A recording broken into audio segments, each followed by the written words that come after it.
नमस्कार प्यारे विद्यार्थियों। पशु परिचर टेस्ट सीरीज 2.0 के ऑनलाइन वीडियो सॉल्यूशन क्लास में आपका हार्दिक स्वागत है। आज की हमारी जो कक्षा है ये पशु परिचर टेस्ट सीरीज 2.0 के टेस्ट संख्या 01 के समसामयिकी पार्ट के सॉल्यूशन को लेकर रहेगी। इसमें करंट अफेयर से रिलेटिव जो प्रश्न आपसे पूछे गए हैं उनको लेकर अपन बात करेंगे। किसी भी भर्ती परीक्षा में करंट अफेयर्स एक महत्वपूर्ण आधार होता है और पशु परिचर के अभी नवीनतम अपडेट सिलेबस के अनुसार इस नवीन टेस्ट सीरीज में भी करंट अफेयर्स का महत्वपूर्ण योगदान रहेगा। तो टेस्ट पेपर 01 को लेकर आज अपन बात करेंगे। सबसे पहले है प्रश्न नंबर इस क्लास का पहला और आपके टेस्ट का 26वां प्रश्न है। 16वीं विधानसभा का विपक्ष दल कांग्रेस। 16वीं विधानसभा के अंदर जो विपक्ष दल है वो कांग्रेस है और कांग्रेस ने किसे नेता प्रतिपक्ष चुना है। कोई भी विपक्ष दल होता है, जो सबसे बड़ा विपक्ष दल होता है, उस दल की ओर से अपना एक नेता प्रतिपक्ष विधानसभा के अंदर चुना जाता है। तो अभी हाल ही के अंदर 16वीं विधानसभा चल रही है।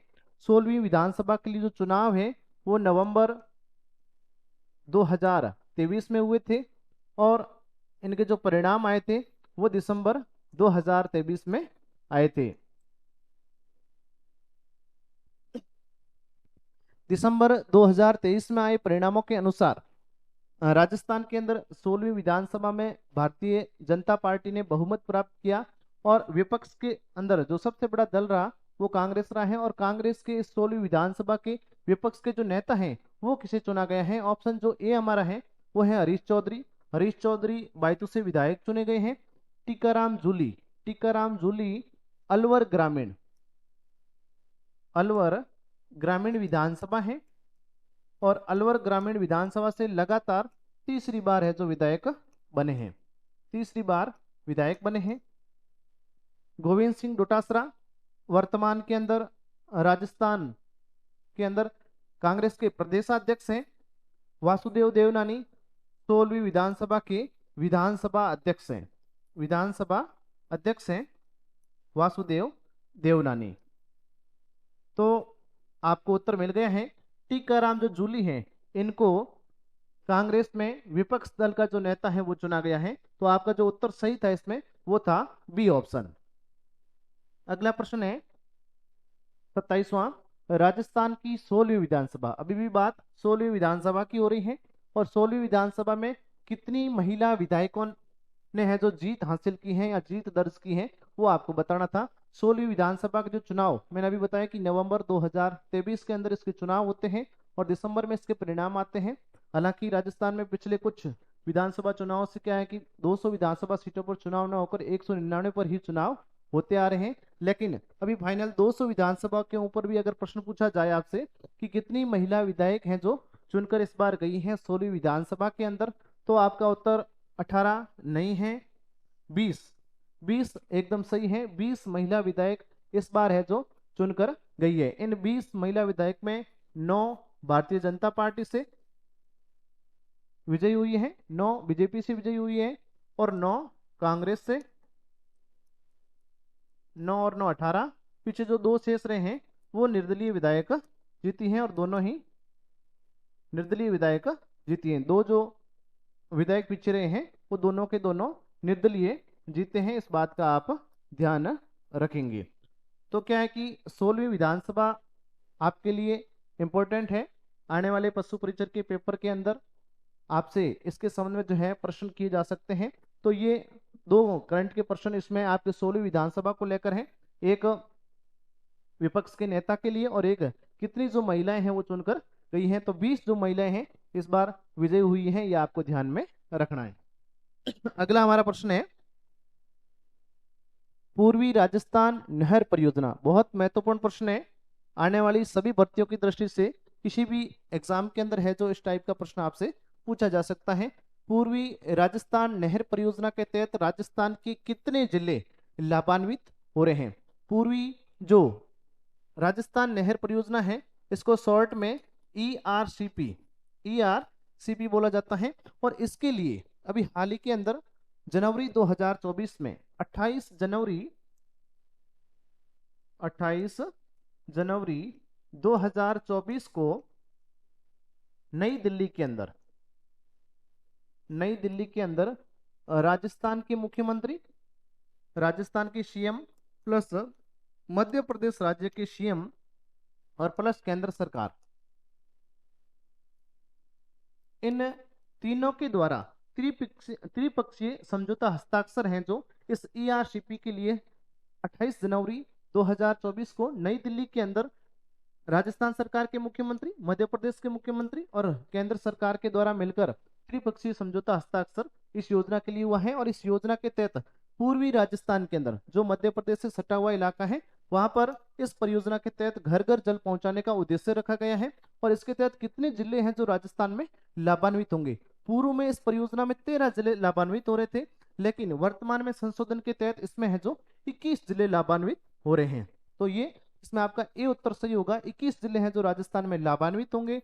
और इस परियोजना में राजस्थान में लगभग 5 बैराज हैं जो इस परियोजना के तहत बनाए जाएंगे। एक डूंगर बांध बनाया जाएगा सवाई माधोपुर जिले के अंदर, तो ये भी महत्वपूर्ण तरीके से आपको ध्यान में रखना है। और लगभग इसकी जो लागत रहेगी वो 4500 करोड़ रुपए, 4500 हजार करोड़ रुपए जो है जो इसकी लागत रहने वाली है इस योजना की, ये भी आप ध्यान में रखेंगे। 4500 हजार करोड़ रुपए की लागत इसमें रहेगी। पूर्व में जो चंबल नदी है, काली सिंध नदी है, पार्वती नदी है, इन सभी नदियों के तहत है जो इस परियोजना के तहत विभिन्न प्रकार के बैराज और बांध बनाकर घर घर जल की सुविधा के लिए इस योजना को है जो लागू किया गया है, जिसमें त्रिपक्षीय समझौता 28 जनवरी 2024 को हुआ है। शॉर्ट में इसको ERCP कहते हैं, पूर्वी राजस्थान नहर परियोजना। बहुत महत्वपूर्ण है, आने वाले सभी भर्तियों की दृष्टि से आपको ध्यान रखना है। और इसमें जो आपका उत्तर था वो ए राइट था। अगला अपना प्रश्न है, राजस्थान के नए मुख्य सचिव कौन है? हाल ही के अंदर राजस्थान में नए मुख्य सचिव की नियुक्ति की गई है। तो नए मुख्य सचिव कौन है? ऑप्शन ए आपका सुशील कुमार, नहीं। ऑप्शन बी है उषा शर्मा। अभी जो नए मुख्य सचिव बने हैं, इनसे पूर्व जो मुख्य सचिव रहे हैं वो उषा शर्मा थे। पूर्व के जो मुख्य सचिव रहे हैं वो उषा शर्मा थी। और वर्तमान के अंदर हाल ही में जिन्हें मुख्य सचिव नियुक्त किया है वो है सुधांशु पंत राजस्थान के 45वें, क्रम भी पूछा जा सकता है, ध्यान रखना, 45वें मुख्य सचिव के रूप में इनकी नियुक्ति नवीन सरकार बनने के बाद की गई है। सुरेश शर्मा नहीं है, तो आपका जो उत्तर रहेगा वो सी रहेगा। सुधांशु जो पंत है, इनको राजस्थान के 45वें मुख्य सचिव के रूप में है जो नियुक्ति की गई है। पहले मुख्य सचिव की अगर बात करें तो के राधाकृष्णन राजस्थान के पहले मुख्य सचिव बने थे 1949 के अंदर। और उसके बाद से हैं जो विभिन्न सरकारें जो परिवर्तन होती रहती हैं, उस हिसाब से मुख्य सचिवों का भी कैडर है जो चेंज होता रहता है। और हाल ही के अंदर नवीन सरकार ने सुधांशु पंत को है जो राजस्थान का मुख्य सचिव नियुक्त किया है। तो आपका उत्तर रहेगा सी। अगला प्रश्न है, पद्मश्री सम्मानित जनवरी 2024 में जानकीलाल भांड का संबंध है। जानकीलाल भांड का संबंध इनमें से किस क्षेत्र में है वो आपको बताना है। पद्मश्री पुरस्कार है जो प्रतिवर्ष भारत के जो राष्ट्रपति होते हैं उनके द्वारा पद्मश्री पुरस्कारों की घोषणा की जाती है। और लगभग 26 जनवरी की जो पूर्व संध्या होती है, उस पूर्व संध्या पर है जो इन पुरस्कारों की घोषणा की जाती है। और इसी के तहत 2024 के पुरस्कारों की घोषणा हुई थी और लगभग 132 पद्म पुरस्कारों की घोषणा इसमें की गई है, जिसमें 5 पद्म विभूषण रहे हैं, 17 पद्म भूषण रहे हैं और 110 लगभग पद्मश्री पुरस्कारों की घोषणा की गई है। इन 110 पद्मश्री पुरस्कारों में 4 व्यक्ति राजस्थान के ऐसे रहे हैं जिनको भी पद्मश्री पुरस्कार देने की घोषणा हमारे जो राष्ट्रपति हैं उनके द्वारा की गई है। तो उनमें से एक थे जानकीलाल भांड। तो जानकीलाल भांड का संबंध किस क्षेत्र से है, ये प्रश्न आपसे पूछा गया है। पहला ऑप्शन है पर्यावरण संरक्षण के लिए, नहीं है। दूसरा है बहुरूपिया कलाकार, एकदम सही, आपका बी ऑप्शन इसमें सही होगा। बहुरूपिया कलाकार है जानकीलाल भांड और इनका संबंध है भीलवाड़ा जिले से। पहले भी कई एग्जाम के अंदर इनके सामने पूछा गया है। बहुरूपिया कलाकार जानकीलाल भांड का जो संबंध है वो भीलवाड़ा जिले से है। और एक प्रकार के बहुरूपिया, बहुरूपिया मतलब एक से अधिक प्रकार की रूप करते हैं, व्यक्ति के रूप में महिला भी बन सकते हैं, तो किसी भी प्रकार का है जो रूप कर सकते हैं। यहाँ लिखा है मांड गायक, बिल्कुल मांड गायक के रूप में भी इस बार पद्मश्री पुरस्कार दिया गया था। दो बंधु हैं अली और गनी मोहम्मद, अली व गनी बंधु कह सकते हैं, अली व गनी मोहम्मद। इन दो बंधुओं को मांड गायकी के क्षेत्र के लिए पद्मश्री 2024 से सम्मानित किए गए हैं। और इन दोनों का जो संबंध है वो राजस्थान के बीकानेर जिले से है, राजस्थान के बीकानेर जिले से हैं, ये आप ध्यान में रखेंगे। तो इनको भी मांड गायन के लिए है जो पद्मश्री अवार्ड 2024 से नामित किया है, सम्मानित किया है। निशानेबाज या खिलाड़ी कोई भी इस क्षेत्र में नहीं था, तो इसमें जो आपका उत्तर रहेगा वो रहेगा बहुरूपिया कलाकार जानकीलाल भांड, जिनको है जो पद्मश्री पुरस्कार के लिए सम्मानित किया गया है हमारे राष्ट्रपति द्रौपदी मुर्मू जी के द्वारा। इसके अलावा अगर बात करें तो एक थे आपके डॉक्टर माया टंडन, डॉक्टर माया टंडन,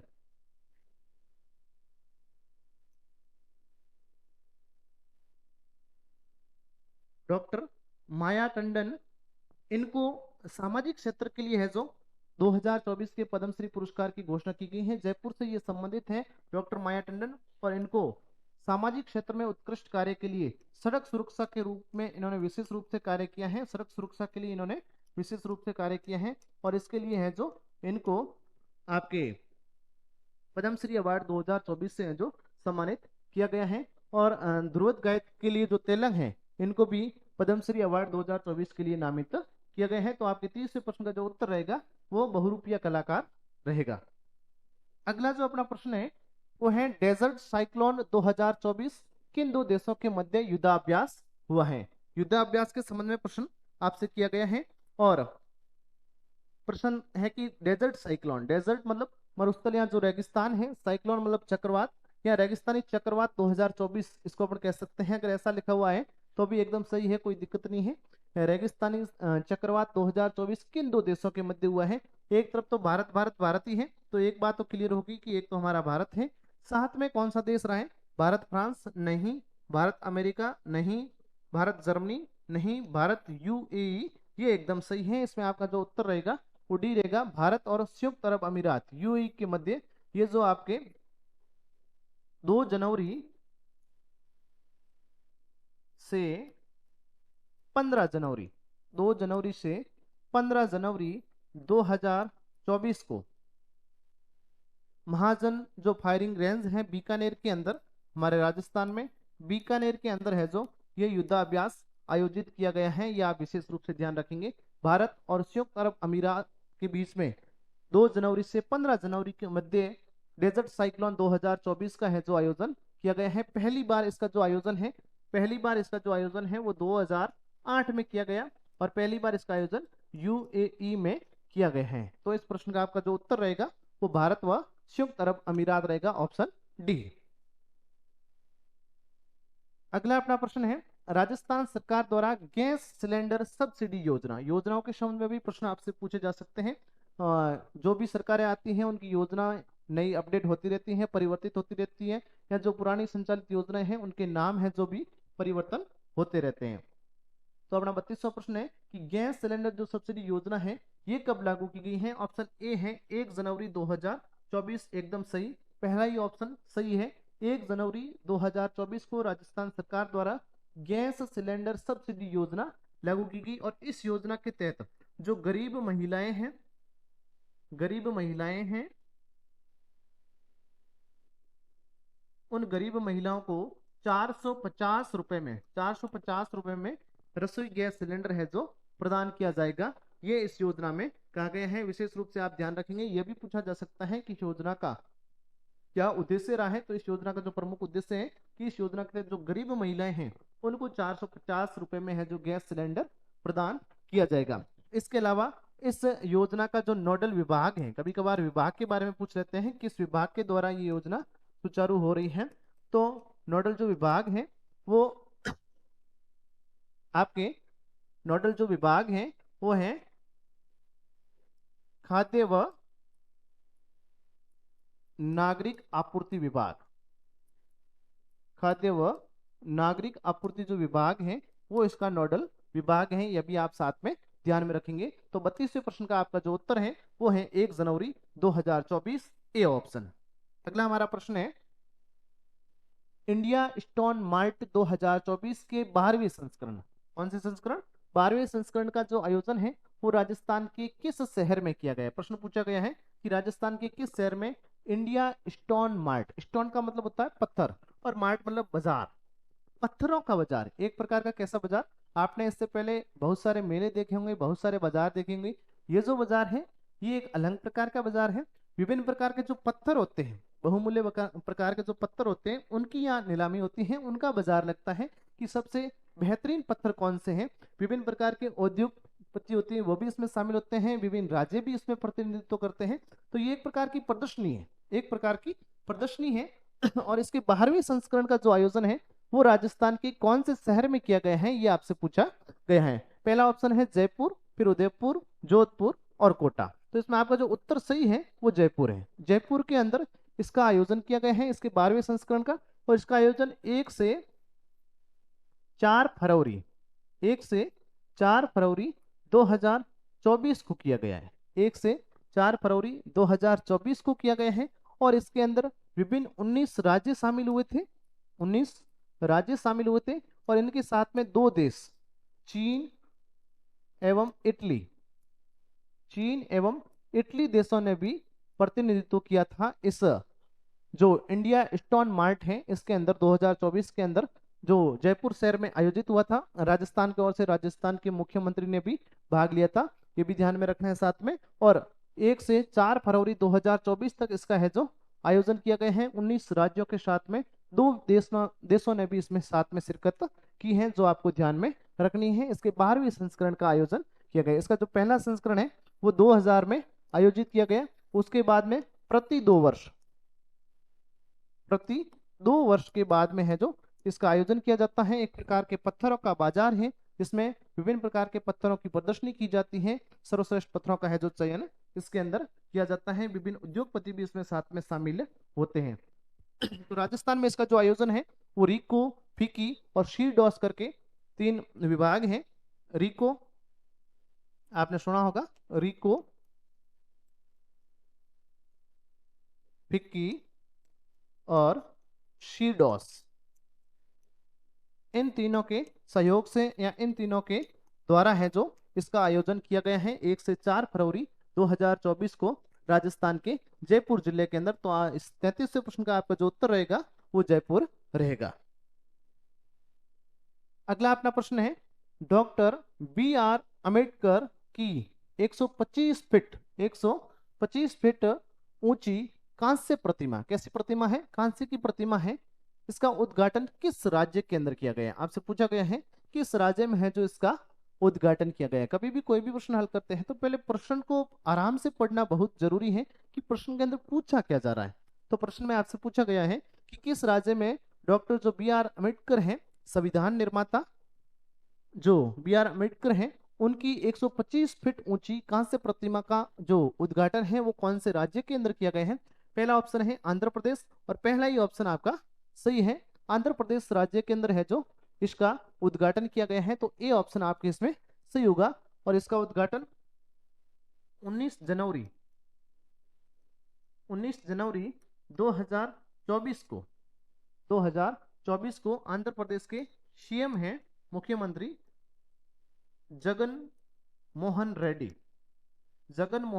रेड्डी, इनके द्वारा है जो इस प्रतिमा का उद्घाटन किया गया है। 125 फीट ऊंची ये प्रतिमा आंध्र प्रदेश के विजयवाड़ा शहर के अंदर ये स्थापित की गई है। ये भी ध्यान में रखना साथ में, विजयवाड़ा शहर में है। और इसकी जो लागत आई गई है वो 400 करोड़ रुपए लगभग इसकी लागत भी रही है। साथ में ये भी थोड़ा सा ध्यान में रख लेना। तो इसका जो आपका उत्तर रहेगा वो ए ऑप्शन आंध्र प्रदेश रहेगा। अगला अपना प्रश्न है भारतीय नौसेना की तकनीकी शाखा में लेफ्टिनेंट बनने वाली प्रथम राजस्थानी महिला ईसा बिजारनिया का संबंध किस जिले से है ये आपको बताना है। ईसा बिजारनिया हाल ही में चर्चा में रहे हैं और इसके सामने आपसे प्रश्न किया जा सकता है। राजस्थान की पहली महिला लेफ्टिनेंट बनने वाली रही है, तो इनके सामने प्रश्न आपसे किया जा सकता है। तो चूरू नहीं, झुंझुनू, सीकर और बीकानेर, तो इसमें झुंझुनू से होगा। झुंझुनू जिले से संबंधित है ईसा बिजारनिया, युवा अवस्था के अंदर नाम कमाया है और राजस्थान की पहली ऐसी महिला है जो लेफ्टिनेंट बनी है, तो ये आपको ध्यान में रखना है। तो इसका जो आपका उत्तर होगा वो बी ऑप्शन झुंझुनू जिला होगा। अगला अपना प्रश्न है, मोहम्मद यूनुस जिन्हें माइक्रो फाइनेंस बैंकिंग में अग्रणी भूमिका के लिए 2006 में नोबेल का शांति पुरस्कार मिला है, जो हाल ही में खबरों में थे, किस देश के हाल ही में खबरों में रहे हैं, चर्चा में रहे हैं और इनका संबंध है जो किस देश से है, ये आपको इस प्रश्न में पूछा गया। नाम है Mohammad Yunus.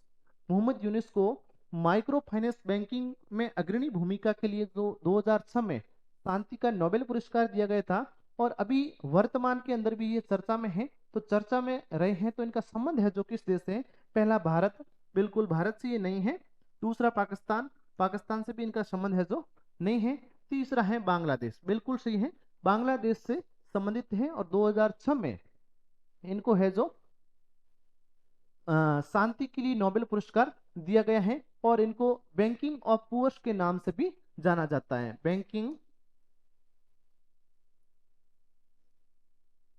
Of poors banking of poors के नाम से भी मोहम्मद यूनुस को है जो जाना जाता है। हाल ही के अंदर ये चर्चा में रहे हैं, चर्चा में इसलिए रहे हैं कि अगस्त 2024 के अंदर बांग्लादेश के जो उस समय के जो प्रधानमंत्री थे शेख हसीना, वहां तख्ता पलट हो गया है और शेख हसीना ने अपने पद से इस्तीफा देकर देश छोड़ के भाग गए थे। पीछे जो अंतरिम सरकार बनी थी, उस अंतरिम सरकार का जो प्रमुख है, अंतरिम सरकार का जो प्रमुख है वो मोहम्मद यूनुस को बनाया गया है, ये आप ध्यान रखेंगे। और अगस्त 2024 में इन्होंने अंतरिम सरकार के प्रमुख के रूप में है जो शपथ ली है, इसलिए ये चर्चा में बने हुए हैं। तो इनके संबंध में भी प्रश्न आपसे किया जा सकता है, बहुत शानदार प्रश्न है और इनका जो संबंध है वो बांग्लादेश देश से है, ये आपका उत्तर इसमें सही होगा सी। अगला अपना प्रश्न है 37 नंबर, हाल ही में खबरों में रहा उदंती सीता नदी टाइगर रिजर्व किस राज्य में स्थित है। यह भी हाल ही के अंदर चर्चाओं में रहा है, खबरों में रहा है, तो इसका संबंध है जो किस राज्य से है। बहुत शानदार प्रश्न है ये भी। मध्य प्रदेश नहीं है, कर्नाटक नहीं है, पश्चिम बंगाल नहीं है, तो आपका जो उत्तर इसमें होगा डी ऑप्शन छत्तीसगढ़ राज्य के अंदर है जो उदंती सीता नदी। बहुत प्रसिद्ध अभ्यारण्य है उदंती सीता नदी।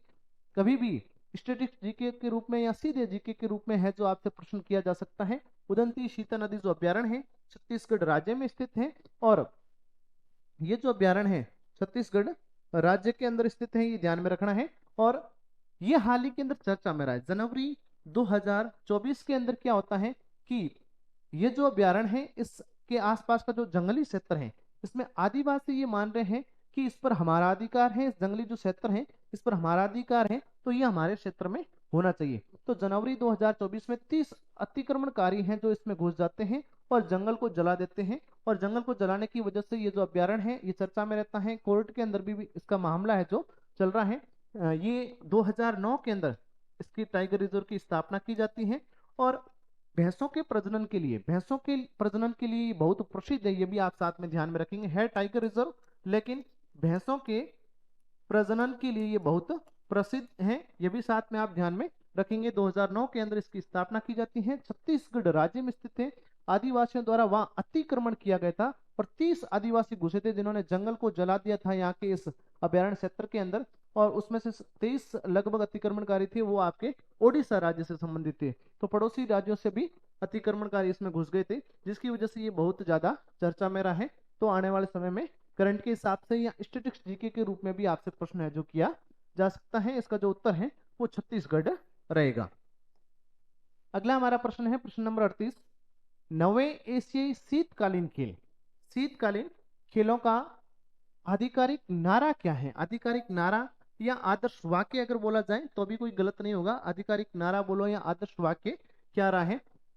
नवे एशियाई खेलों का भी आयोजन होना है। नवे एशियाई जो खेल हैं इनका जो आयोजन एशियाई जो शीतकालीन खेल है इनका आयोजन 2025 में किया जाएगा। शीतकालीन है मीन्स जनवरी या फरवरी के अंदर इनका आयोजन किया जाएगा और इनका जो आयोजन है वो चीन देश में किया जाएगा। चीन देश में इन शीतकालीन खेलों का है जो आयोजन किया जाएगा। तो उसके लिए इसमें जो आधिकारिक नारा दिया गया है वो क्या है, तो सर्दियों का सपना एशिया के बीच प्यार, सर्दियों का सपना और एशिया के बीच प्यार, ये जो वाक्य है, ये जो नारा है, ये नवे एशियाई शीतकालीन खेलों का है। तो इसमें ऑप्शन आपका जो सी है वो राइट होगा। ये ध्यान रखना है 2025 में इनका आयोजन चीन के अंदर किया जाएगा और 6 खेलों के अंदर इसका आयोजन होगा। ये भी ध्यान रखना है 6 खेलों के अंदर इसका आयोजन 2025 में किया जाएगा, ये आप ध्यान में रखेंगे। इसके अलावा अगर बात करें तो बिन बिन और नीनी नीनी ये भी साथ में ध्यान रख लेना। बिन बिन व नीनी नीनी, बिन बिन और नीनी नीनी इस एशियाई खेल का शुभंकर है, ये ध्यान में रखेंगे। एक प्रकार का टाइगर है, साइबेरियन टाइगर के रूप में इनको चुना गया है। बिन बिन और नीनी नीनी इस नवे शीतकालीन एशियाई खेलों का शुभंकर करेगा। एशियाई खेल है ये भी दो प्रकार के होते हैं, ग्रीष्मकालीन होते हैं और एक शीतकालीन। तो ये शीतकालीन खेल है, पहली बार इनका जो आयोजन है वो 1986 में किया गया। जो शीतकालीन खेल है इनका जो पहली बार आयोजन 1986 में जापान देश में किया गया है, यह भी साथ में आप ध्यान रखेंगे। खेल के संबंध में है जो भी करंट बहुत ज्यादा पूछा जाता है, तो आपके इस 38वें प्रश्न का जो उत्तर रहा है वो सी ऑप्शन रहा है। अगला अपना प्रश्न है, हाल ही में असम के सर्वोच्च नागरिक पुरस्कार, असम का सर्वोच्च नागरिक पुरस्कार असम वैभव। देखो सीधा प्रश्न ऐसे भी पूछ सकते हैं कि असम का सर्वोच्च नागरिक पुरस्कार का नाम क्या है, तो असम वैभव है। और इसके लिए किसे चुना गया है, पहला ऑप्शन अमित शाह नहीं है, दूसरा ऑप्शन नरेंद्र मोदी नहीं है, तीसरा ऑप्शन रतन टाटा नहीं है, तो चौथा ऑप्शन जो डी है वो आपके राइट है, रंजन गोगोई। रंजन जो गोगोई है इनको असम वैभव के लिए है जो चुना गया है। असम के जो राज्यपाल हैं, असम के जो राज्यपाल हैं वो राजस्थान से संबंधित है, ये भी आप ध्यान में रखेंगे।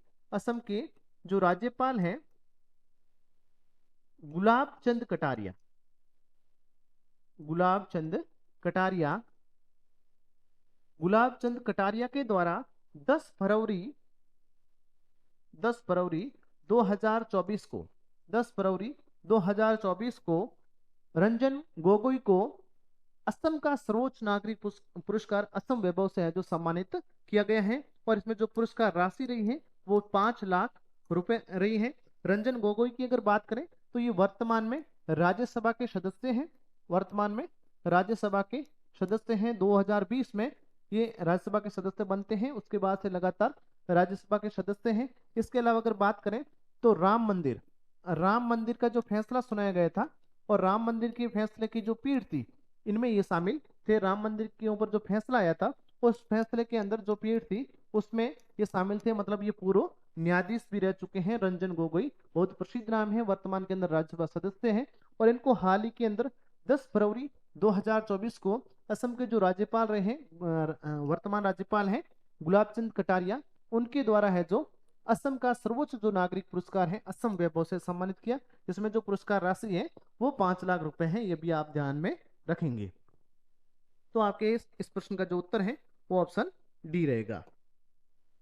अगला अपना प्रश्न है, हर वर्ष राष्ट्रीय मतदाता दिवस, हर वर्ष राष्ट्रीय मतदाता दिवस कब मनाया जाता है। अलग अलग दे रखे हैं, राष्ट्रीय जो मतदाता दिवस है वो कौन सी तिथि को मनाया जाता है। सबसे पहले है 24 जनवरी। 24 जनवरी को राष्ट्रीय बालिका दिवस, राष्ट्रीय बालिका दिवस मनाया जाता है, राष्ट्रीय बालिका दिवस मनाया जाता है। अगला है 25 जनवरी, बिल्कुल सही, 25 जनवरी को है जो राष्ट्रीय मतदाता दिवस मनाया जाता है।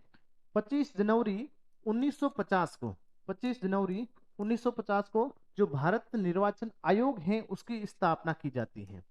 भारत निर्वाचन आयोग, जो भारत निर्वाचन आयोग है उसकी स्थापना 25 जनवरी 1950 को की जाती है। और इसी तिथि को याद में रखने के लिए 2011 2011 में इसकी घोषणा की जाती है और 2011 से प्रति वर्ष 25 जनवरी को राष्ट्रीय मतदाता दिवस मनाया जाता है। अभी हाल ही के अंदर 25 जनवरी 2024 को 14वां राष्ट्रीय मतदाता दिवस मनाया गया है। ये भी आप ध्यान में रखेंगे। 26 जनवरी को गणतंत्र दिवस मनाते हैं, हम सभी जानते हैं, और 15 जनवरी को सेना दिवस मनाया जाता है।